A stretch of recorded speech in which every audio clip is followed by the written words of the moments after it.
Lights flicker, a digital clock flashes 12 o'clock, and a lone keyboard clicks in the darkness.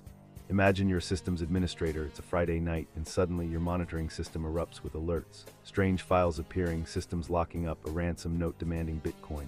This was the reality for countless people in May of 2017 when WannaCry exploded onto the scene. I'm Alex, and this is Terminal Disclosure. Today, we're diving deep into the evolution of ransomware, from that chaotic day to the present, exploring how it transformed from a digital nuisance into a global threat. We'll trace the key turning points, analyze the tactics of cybercriminals, and understand the implications for businesses, governments, and individuals alike. We'll answer questions like, how did WannaCry spread so rapidly? How have ransomware tactics changed since 2017? And what can we do to protect ourselves from these evolving threats? Get ready, because this is more than just a history lesson. It's a survival guide for the digital age. Before we can understand the present, we need to understand the past. Ransomware isn't new. Its roots stretch back to the 1970s.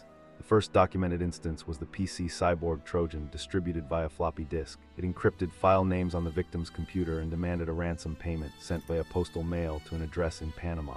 It was crude, easily defeated, but it showed the potential for malicious encryption. For years, ransomware remained a relatively minor threat. Early versions were often easily bypassed with simple decryption tools. But around 2005, things started to change. More sophisticated encryption algorithms emerged, and attackers began demanding payment through anonymous online payment systems. This marked the beginning of modern ransomware. Then came 2017 and WannaCry. This wasn't just another ransomware attack, it was a watershed moment. What made WannaCry so devastating wasn't just the encryption, it was the way it spread. WannaCry was a ransomworm, meaning it could self-propagate like a computer worm, moving laterally across networks, infecting vulnerable systems without any user interaction. The worm leveraged a stolen National Security Agency exploit called Eternal Blue, which targeted a vulnerability in Microsoft Windows Server Message Block, or SMB, protocol. This vulnerability had been patched by Microsoft almost 2 months before the attack, but countless computers remained unpatched, leaving them wide open. The Eternal Blue exploit had been leaked by a hacker group known as the Shadow Brokers, who allegedly stole it previously from the United States National Security Agency. It's a stark reminder of the potential consequences when nation-state hacking tools fall into the wrong hands. Once inside a network, WannaCry encrypted files, displaying a ransom note demanding $300 to $600 in Bitcoin to decrypt the files. While this amount seems relatively low compared to modern demands, the sheer scale of the attack caused unprecedented global disruption.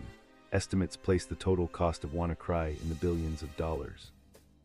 The United Kingdom's National Health Service, or NHS, was particularly hard hit. Hospitals were forced to shut down systems, divert ambulances, and reschedule appointments, leaving many patients without proper care. This highlighted the potential for ransomware attacks to cause not just financial damage, but also physical harm, even loss of life. The White House even called the attack a threat to national security. But WannaCry wasn't without its flaws.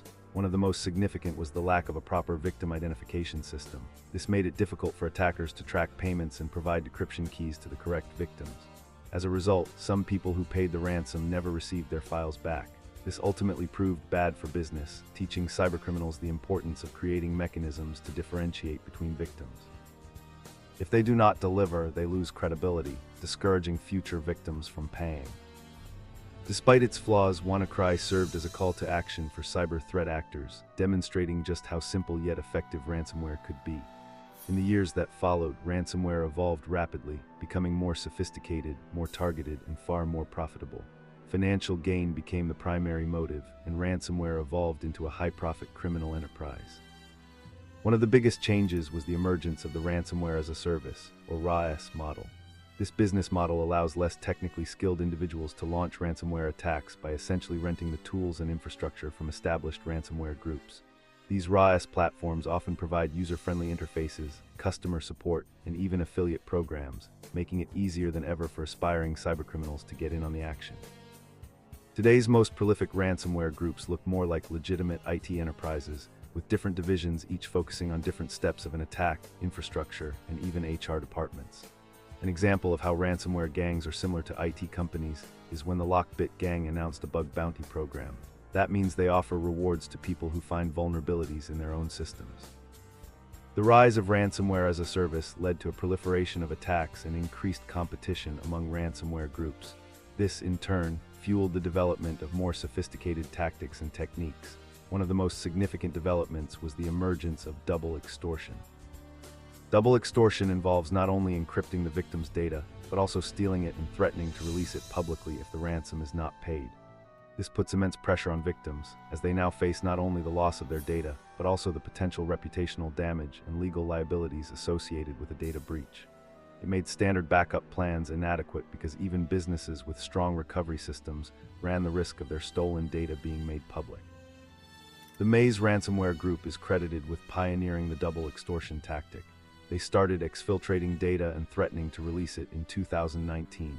Other groups quickly followed suit, making double extortion a standard practice in the ransomware landscape. Some groups even went a step further, employing triple extortion, adding another layer of pressure by threatening to conduct distributed denial-of-service attacks or extort third-party individuals and organizations affected by the data theft. Beyond double extortion, ransomware groups have also become more targeted in their attacks. They've shifted away from indiscriminate mass campaigns to focus on high-value entities, including corporations, municipalities, healthcare institutions, transportation networks, state and local governments, and industrial companies. This big game hunting approach allows them to demand much larger ransoms. Critical infrastructure has become a prime target. The Colonial Pipeline attack in 2021, carried out by the DarkSide ransomware group, shut down one of the major fuel supply pipelines in the United States, causing fuel shortages and price increases. The attack on oil and gas services giant Halliburton in August of 2024 is another example. These attacks demonstrated just how vulnerable essential services are to ransomware and the potential for real-world disruption beyond digital systems. Cryptocurrency, particularly Bitcoin, has played a crucial role in the ransomware ecosystem. The decentralized and relatively anonymous nature of cryptocurrencies makes it difficult to track payments and identify attackers. Over the last 5 years, cryptocurrency has become the go-to method for ransom payments because they are easier to move internationally and much harder to track. The rise of cryptocurrency payments made it more difficult to track and disrupt ransomware payments. The anonymity offered by cryptocurrencies has made it easier for cybercriminals to collect ransoms without fear of identification or prosecution. Another notable ransomware attack was NotPetya. While initially reported as ransomware, many believe its primary purpose was destruction, masquerading as a ransomware attack. NotPetya targeted Ukraine in 2017 but quickly spread globally, causing billions of dollars in damage. It exploited the same eternal blue vulnerability as WannaCry but also used other techniques to propagate, making it even more virulent. It targeted the Ukrainian tax software MEDOC, creating a backdoor that allowed attackers to compromise numerous organizations. The SolarWinds supply chain attack in 2020 is another significant example of how ransomware can be used to target numerous organizations through a single point of entry.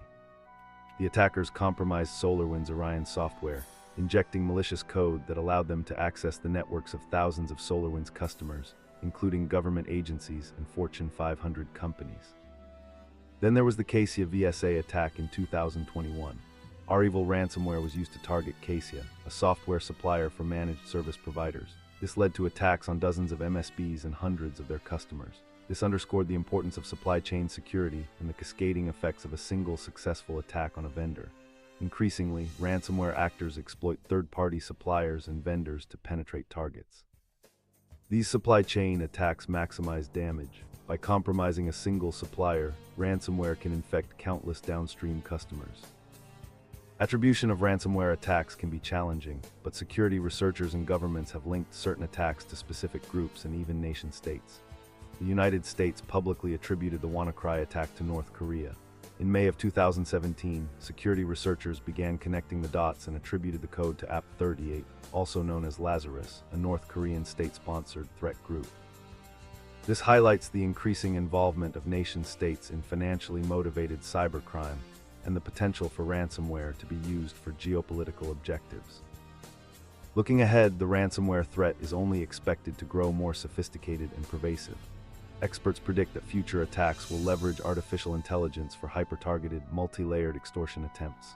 Threat actors will progressively take advantage of new weaknesses in operational technology systems and the Internet of Things, particularly in supply chains and key infrastructure, which will have a domino impact on entire industries. AI will increasingly play a role in automating and accelerating attacks, potentially even removing humans from the loop entirely. This could lead to the emergence of ransom swarms, where self-learning malware rapidly spreads and adapts to defenses, making them even more difficult to contain. In an effort to undermine the ransomware business, governments will enforce more stringent laws regarding ransom payments and reporting, possibly making payouts illegal. So what does all of this mean for you? First and foremost, it's crucial to understand that ransomware is not just a technical problem. It's a business risk, a national security concern, and a threat to public safety. Protecting against ransomware requires a layered security approach that includes prevention, detection, quick response, and resilience. Organizations must be proactive and nimble in hardening systems.